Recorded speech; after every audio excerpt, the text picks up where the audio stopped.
નમસ્કાર. ચક્રવાત ન્યૂઝના વિશેષ કાર્યક્રમ બેઠકમાં આપનું સ્વાગત છે. દર્શક મિત્રો, એક સમસ્યા છે જે લાંબા સમયથી લોકોને પજવી રહેલ છે. એ સમસ્યા છે વ્યાજખોરી. ગુજરાતની અંદર કેટલાય પરિવારો વ્યાજખોરીના કારણે બરબાદ થઈ ચૂક્યા છે. કેટલાય યુવાનોને આત્મહત્યા કરવાની ફરજ પડી છે અને કેટલા પણ સામૂહિક આત્મહત્યાના બનાવો આપણી સામે આવી રહ્યા છે. આવો જ એક બનાવ તાજેતરમાં ગોંડલ પાસેના એક યુવક સાથે આવી ઘટના બનવા પામી હતી. આ ઘટનામાં એ યુવકે વ્યાજખોરોના ત્રાસથી કંટાળીને આત્મહત્યા કરવાનો એક વિડીયો સોશિયલ મીડિયા પર અપલોડ કર્યો હતો, જેની ગોંડલ પોલીસને જાણ થઈ હતી અને તાત્કાલિક આ બાબતે કાર્યવાહી કરવામાં આવી હતી. ગોંડલ પોલીસે સરાહનીય કામગીરી કરીને એ યુવકનો જીવ બચાવ્યો હતો અને સાથે સાથે આ યુવકે જે પણ વ્યાજખોરો પાસેથી ઊંચા વ્યાજે રકમ મેળવી હતી એ વ્યાજખોરોને માંથી 3 વ્યાજખોરો સામે ગોંડલ પોલીસે ગુનો નોંધ્યો છે, જેમાંથી 2 વ્યાજખોરોની ધરપકડ કરવામાં આવી છે.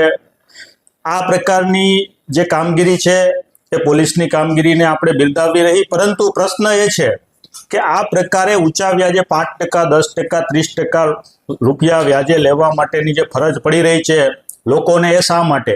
તો ક્યાંક ને ક્યાંક આના માટે થઈ અને જે રોજગારીનો પ્રશ્ન છે, જે યુવાનોની અંદર વ્યવસાયનો પ્રશ્ન છે, આ પ્રશ્નને કારણે યુવાનો છે એ આ પ્રકારના વ્યાજખોરીના ખપ્પરમાં હોમાતા હોય છે. સાથે સાથે જે વ્યસનો છે, ક્રિકેટના સટ્ટાઓ છે, જે ઘણી બધી એવી ગેમ્સ છે કે જેની અંદર સટ્ટો રમવામાં આવે છે, આ બધાના કારણે પણ યુવાનો છે એણે ક્યાંક ને ક્યાંક આ વ્યાજખોરીનો ભોગ બનતા હોય છે.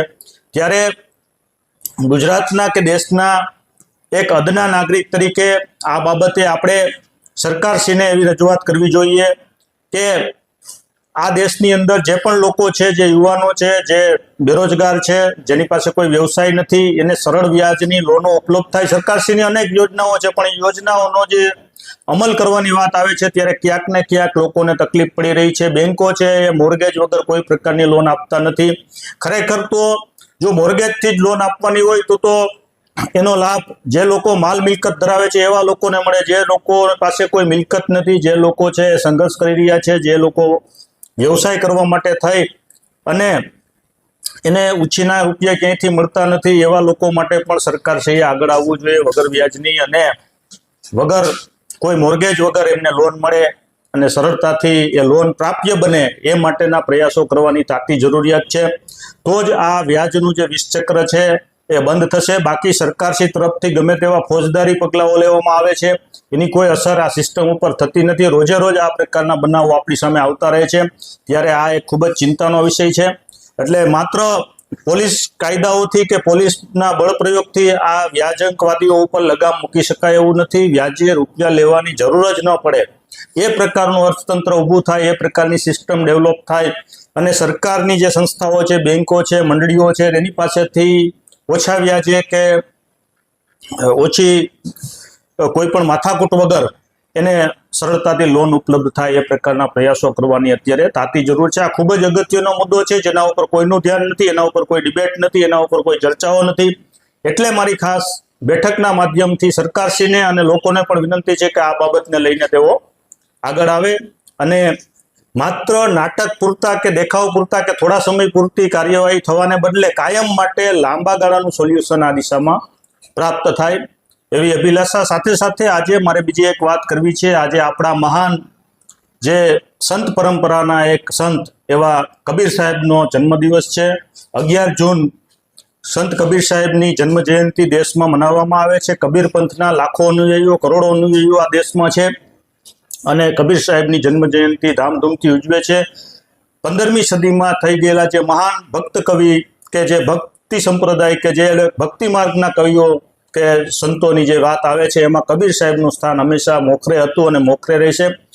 ખૂબ સરસ એ લોકો કબીર સાહેબે એ વખતની જે પરિસ્થિતિ હતી એને ધ્યાનમાં રાખીને એમની પ્રબુદ્ધ વાણીની અંદર ખૂબ સરસ એણે ઉપદેશ આપ્યો છે. એ ઉપદેશ છે એ પાખંડો સામે છે, એ ઉપદેશ છે એ કુરિવાજો સામે છે, કુરીતિઓ સામે છે. ધર્મના નામે જે સ્થાપિત હિતોએ પોતાની માયાજાળ ઊભી કરી અને લોકોનું જે શોષણ કરી રહ્યા છે એની સામેનો કબીર સાહેબનો આ સંદેશ છે. કબીર સાહેબની એક વાત કાયમ માટે આપણે યાદ રાખવી જોઈએ. જે અત્યારે હિન્દુ મુસ્લિમ વચ્ચે વૈમનસ્યની પરિસ્થિતિ છે. એવી જ પરિસ્થિતિ 15મી સદીમાં પણ હતી, જ્યારે કબીર સાહેબે બહુ સ્પષ્ટ કીધું હતું કે હિન્દુ કહત હે રામ હમારા મુસલમાન રહેમાના, આપસ મેં દોનો લડુ મરત હે મરમ કોઈ નહીં જાના.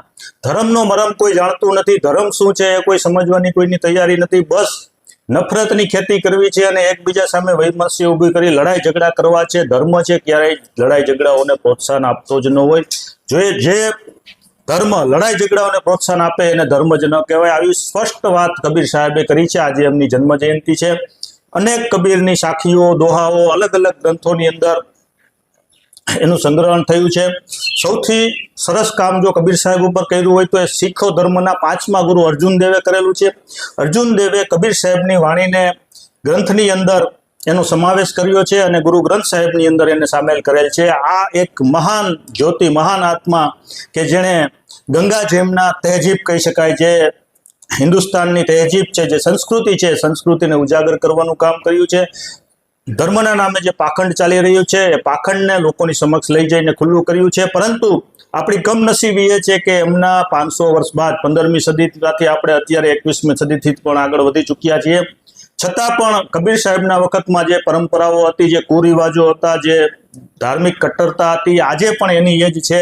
એટલે આજના દિવસે આપણે સૌએ ચિંતન કરવું રહ્યું કે કબીર સાહેબની વાણીને સાચા અર્થમાં સમજીએ, એમના સંદેશને આત્મસાત કરીએ અને સમગ્ર દેશની અંદર એક એવું વાતાવરણ ઊભું કરીએ કે જે વાતાવરણના પરિણામે આ દેશ છે એ ખુશહાલ બને અને ખૂબ સારો બધાને સર્વસમાવેશી વિકાસ થાય અને બધા આપણે સાથે મળીને આગળ વધી શકીએ. કબીર સાહેબને ભાવપૂર્ણ અંજલિ સાથે આજની બેઠકમાં બસ આટલું જ. આવતીકાલે આપણે ફરી મળીશું નવા વિષય સાથે, નવી વાત સાથે. ત્યાં સુધી રજા લઉં છું. નમસ્કાર, જય હિન્દ.